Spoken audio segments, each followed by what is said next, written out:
നമസ്കാരം. സിനിമകളെ ലക്ഷ്യം വെച്ചുള്ള റിവ്യൂ ബോംബിംഗ് എല്ലാ അതിരുകളും ലംഘിക്കുകയാണെന്ന് film chamber president Anil K Thomas. സിനിമയുമായി ബന്ധപ്പെട്ട് പ്രവർത്തിക്കുന്നവരെ വ്യക്തിപരമായി മോശമായി ചിത്രീകരിക്കുന്ന രീതിയാണ് ഇപ്പോൾ നടക്കുന്നത്. ഇതിനെതിരെ ശക്തമായ നിയമ നടപടികളുമായി മുന്നോട്ട് പോകുമെന്നും അനിൽ തോമസ് പറഞ്ഞു. വിഷയത്തിൽ മുഖ്യമന്ത്രിക്കും ആഭ്യന്തരമന്ത്രിക്കും ഔദ്യോഗികമായി പരാതി നൽകും. സിനിമയെ ബോധപൂർവം തകർക്കാൻ ശ്രമിക്കുന്ന ഇത്തരം റിവ്യൂകൾ ഇനി അനുവദിക്കില്ലെന്നും അദ്ദേഹം വ്യക്തമാക്കി. പ്രമുഖ യൂട്യൂബർ അശ്വന്ത് കോക്ക് സിനിമകളെയും സിനിമാ പ്രവർത്തകരെയും നിരന്തരമായി മോശമായി ചിത്രീകരിക്കുകയാണെന്ന് അനിൽ കെ തോമസ് ആരോപിച്ചു.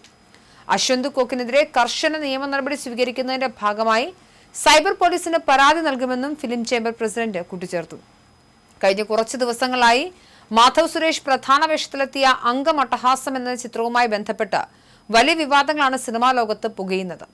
യൂട്യൂബർ അശ്വന്ത് കോക്ക് സിനിമയ്ക്കെതിരെ മോശം റിവ്യൂ പറയാതിരിക്കാനായി തങ്ങളിൽ നിന്നും 1 ലക്ഷം രൂപ ആവശ്യപ്പെട്ടു എന്നായിരുന്നു ചിത്രത്തിന്റെ നിർമ്മാതാവും നടൻ മാധവ് സുരേഷും ആരോപിച്ചത്.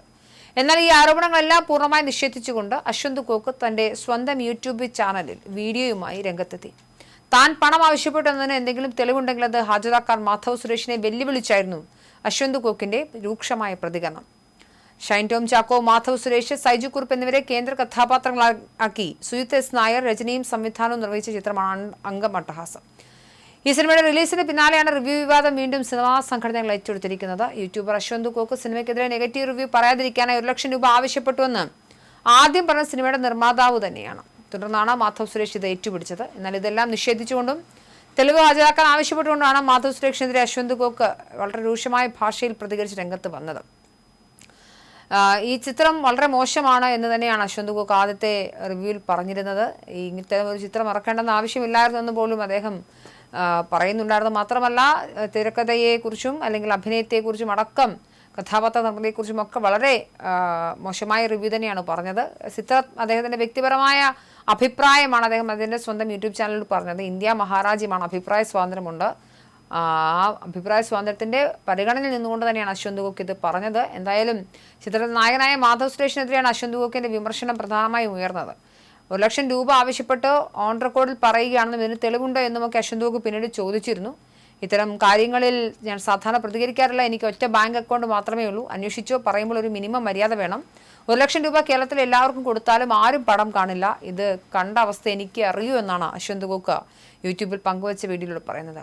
എൻ്റെ ആൾക്കാരാണ് ബന്ധപ്പെടുന്നതെന്നാണ് പറയുന്നത്. എനിക്ക് വേറെ ആൾക്കാരില്ല, എനിക്കിതിന് പൈസ ആവശ്യമില്ല, 10 പൈസ ഒരു മനുഷ്യൻ്റെ കയ്യിൽ നിന്നും വാങ്ങിയിട്ടില്ല, ഒരാളുടെ അടുത്തു നിന്ന് കാലിച്ചായ വാങ്ങി കുടിക്കാത്ത ആളാണ്, ഒരു തെളിവ് വേണ്ടേ എടാ മാധവ് സുരേഷേ, തെളിവ് എവിടെയെന്നും അശ്വന്ത് കോക്ക് അദ്ദേഹത്തിൻ്റെ വീഡിയോയിൽ ചോദിച്ചിരുന്നു.